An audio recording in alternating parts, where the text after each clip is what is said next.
Ideal vaccination programme.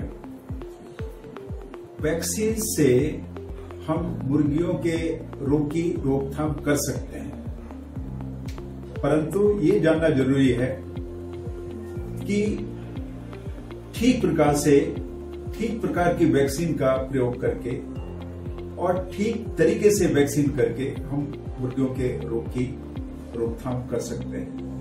Vaccine क्या है? जो बीमारी है उसी का एक अंश है, यानी वैक्सीन बीमारी पैदा नहीं करती, लेकिन बीमारी से लड़ने की क्षमता को पूरी तरह से बनाती है। इसके दो उद्देश्य हैं।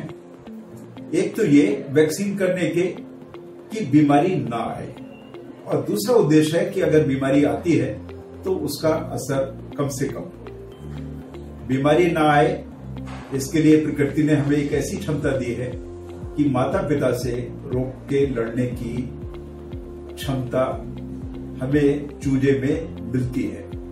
और दूसरा यह है कि जब हम वैक्सीन करते हैं तो उससे ऐसी क्षमता मिलती है जो आगे के जीवन में बीमारी ना आए।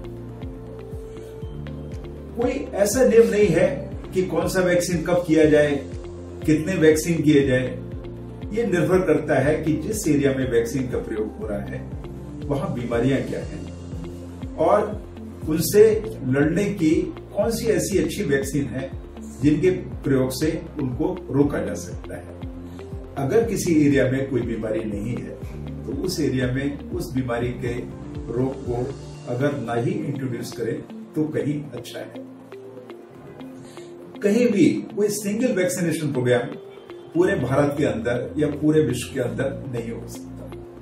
हम उन्हीं पर ध्यान दें जो बीमारियां उस एरिया में हैं, और ये डिसाइड होगा उस एरिया के जो टेक्निकल कंसल्टेंट हैं या जो रोग विशेषज्ञ हैं वो निर्धारित करें बीमारी से लड़ने के लिए जो वैक्सीन का इस्तेमाल कर रहे हैं उनके गुण क्या होना चाहिए। पहला तो ये कि वो बॉडी में जाकर के मल्टीप्लाई करें और खून के अंदर एक ऐसी शक्ति प्रदान करें कि जिससे बीमारी ना हो। दूसरा ये है कि अगर नाक में या आंख में या मुंह में ड्रॉप डाली गई है तो कम से कम 3 रूट से, 3 रास्तों से बीमारी के जो विषाणु हैं या जीवाणु हैं उनका प्रवेश ना हो। और तीसरा यह है कि लोकल इम्यूनिटी बने जिससे कि बीमारी उस एरिया में उस समय पर असर ना कर सके। किल्ड वैक्सीन्स ये इमल्सन में रहती हैं और इनका असर बहुत लंबे समय तक होता है। जैसे रानीखेत की बीमारी का वैक्सीन है जो अगर 1 दिन के चूजे में अगर लगाते हैं तो उसका असर जब तक चूजा ब्रायलर का हमारे फार्म पर है तब तक उसका असर रहता है।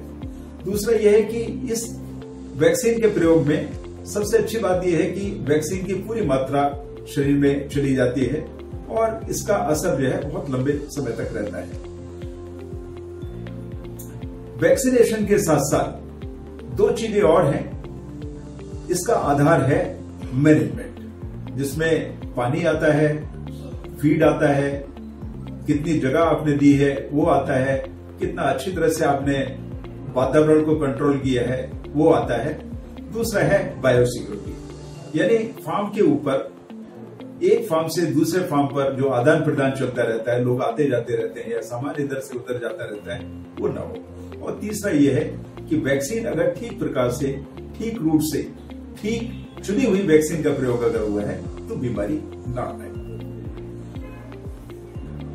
यह भी जरूरी है कि जो बीमारी उस एरिया में है वैक्सीन का वायरस उससे मैच करता हुआ हो, वैक्सीन की पूरी मात्रा शरीर में जाए और वैक्सीनेशन शेड्यूल ऐसा हो कि जिससे उस एरिया के लिए कम से कम बीमारी ना आए।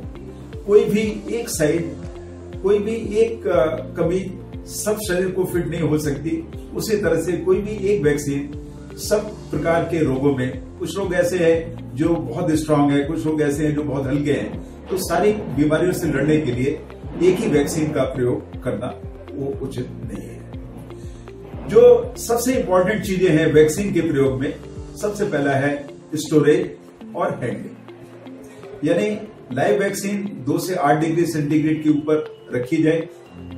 जिस रेफ्रिजरेटर में रखी हुई है उसमें अनइंटरप्टेड इलेक्ट्रिसिटी सप्लाई हो, जिससे कि इलेक्ट्रिसिटी बार बार ना जाए और रेफ्रिजरेटर का टेम्परेचर ना बढ़े।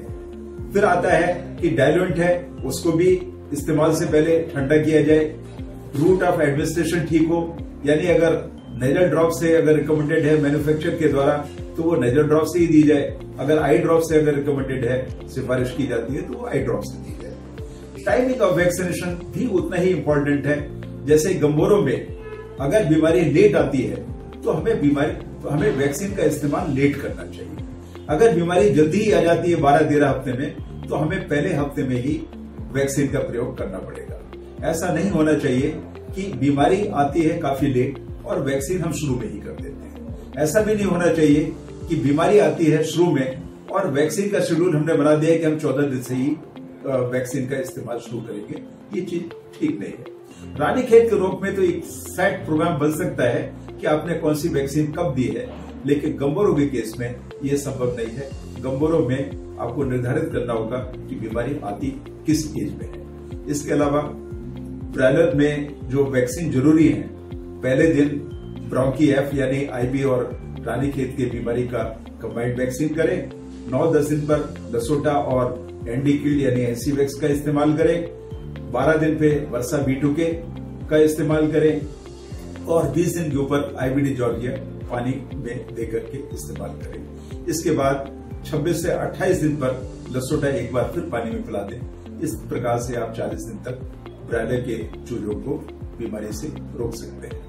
लेयर चूंकि एक लंबे समय रखनी होती है, इसलिए उसमें दोनों प्रकार की वैक्सीन, कुछ बीमारियां हैं इनके लिए, जैसे रानीखेत के बीमारी के बहुत सारे टीके लगाने पड़ते हैं, आईबी के वैक्सीन के बहुत सारे टीके लगाने पड़ते हैं, आईबीडी के वैक्सीन के बहुत सारे टीके लगाने पड़ते हैं, फॉल पॉक्स के कम से कम 2 टीके लगाने पड़ते हैं। और निर्भर करता है कि उस एरिया में अगर फाउल कॉलरा है, कोराइजा है या और अन्य कोई बीमारी है, तो उसके लिए भी आपको वैक्सीन का इस्तेमाल करना पड़ेगा। और कौन सी वैक्सीन किस रूट से इस्तेमाल की जाए, कितनी मात्रा इस्तेमाल की जाए, ये भी निर्भर करता है कि चूजे की एज क्या है, ग्रोअर में है या एडल्ट मुर्गी है, और इस प्रकार से सही चयन करके हम बीमारियों से लड़ सकते हैं।